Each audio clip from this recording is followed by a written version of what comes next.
Assalamualaikum warahmatullahi wabarakatuh. Perkenalkan, nama saya Pradipta Amzari dari SD Negeri 106206 Sidodadi. Kali ini saya akan menceritakan dongeng tentang batu gantung Danau Toba. Zaman dahulu kala, di sebuah desa kecil di Danau Toba, hiduplah sepasang suami istri. Dari keluarga itulah lahirlah seorang anak gadis yang tumbuh menjadi bunga desa bernama Seruni.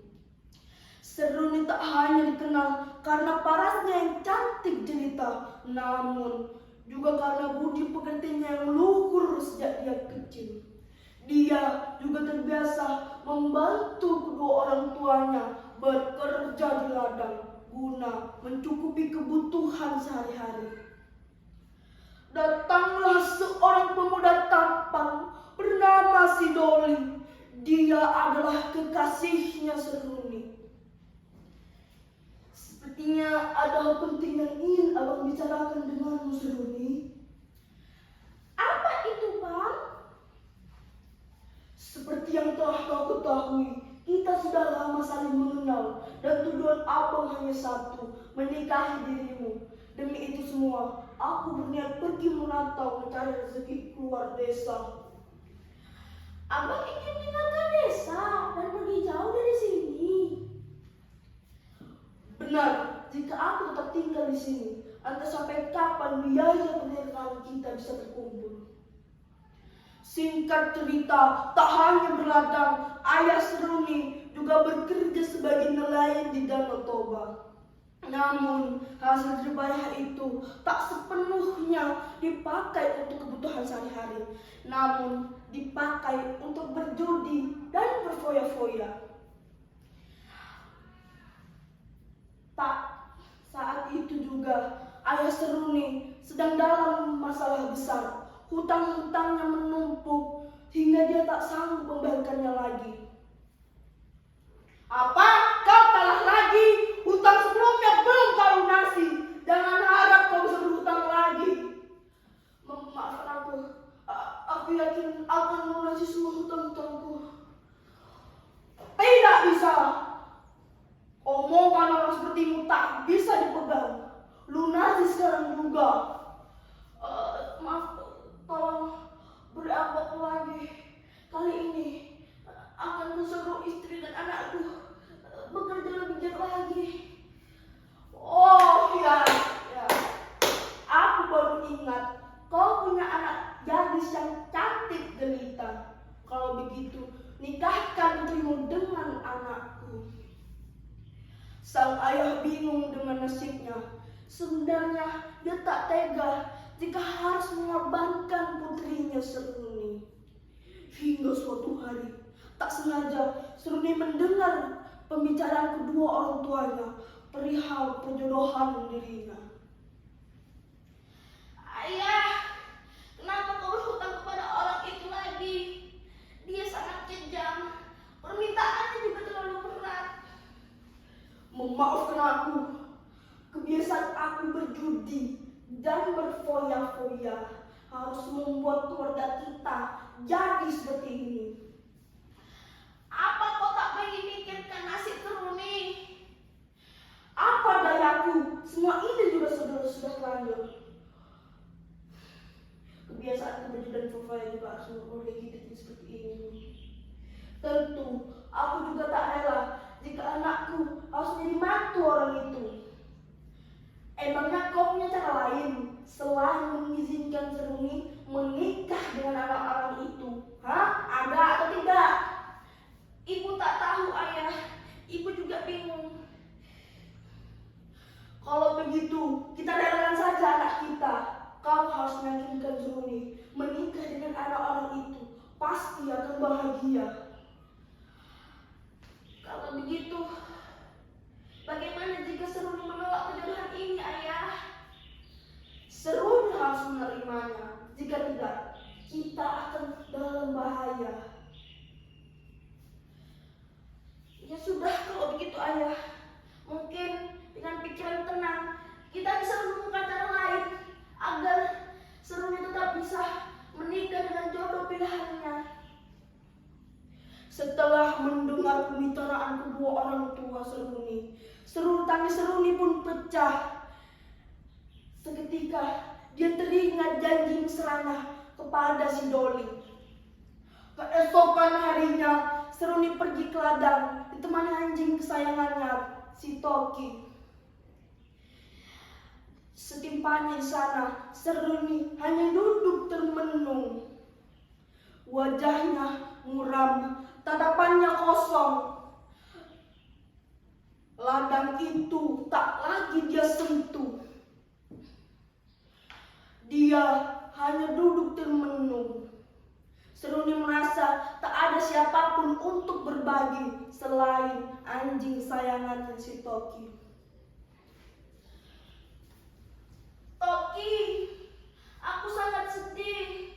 Ayah dan ibuku ingin menjodohkanku dengan pria lain. Namun, aku telah memiliki kekasihku sendiri.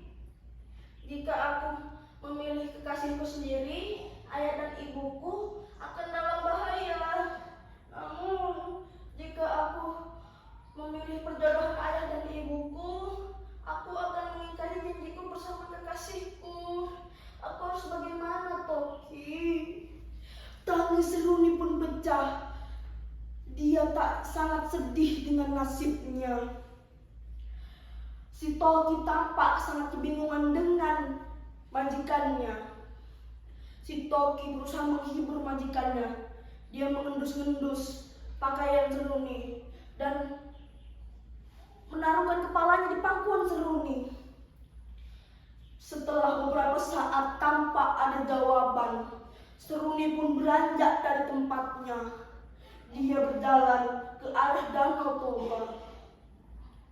Terlintaslah di pikiran untuk menceburkan diri ke Danau Toba. Setibanya di sana, tak sengaja Seruni terperosok ke dalam lubang batu yang dalam dan juga gelap. Seruni sangat ketakutan. Dia sangat ketakutan. Dia minta pertolongan dengan cara berteriak. Ayah! Ibu! Tolong aku! Toki! Tolong aku! Siapapun, tolong aku. Setelah teriakan itu, Seruni pun mengucap kata-kata yang sangat menyedihkan. Sepertinya kematian adalah jalan terbaik bagi diriku. Setelah kata-kata itu terucap dan bergema di dinding lubang batu tersebut, lubang batu tersebut pun bergetar dan mengecil seakan ingin menghimpit tubuh Seruni yang berada di dalamnya. Seruni yang mengerti situasi langsung berlari sekuat tenaga pulang ke rumah untuk mencari pertolongan. Tibanya di sana, si Toki menemui kedua orang tua Seruni. Dia memberitahu dengan cara mencakar-cakar tanah dan memondar-mandir. Bukankah si Toki pergi dengan Seruni ke ladang? Mungkin adalah sesuatu yang ingin si Toki sampaikan. Kalau begitu, kita ikuti saja larinya si Toki ini. Kedua orang tua Seruni pun bergegas mengikuti arah larinya si Toki. Setibanya di sana, ayah Seruni mendengar teriakan anaknya. Parapat! Parapat batu! Parapat! Parapat batu! Setelah mendengar teriakan sang putrinya, ayah Seruni pun berlari pulang ke rumah mencari pertolongan pada tetangga-tetangga sekitar. Tak berselang lama, datanglah sebagian besar warga kampung membawa perlengkapan tali tambang dan obor sebagai penerangan. Anakku, bertahanlah. Kami akan menolong dirimu. Seruni,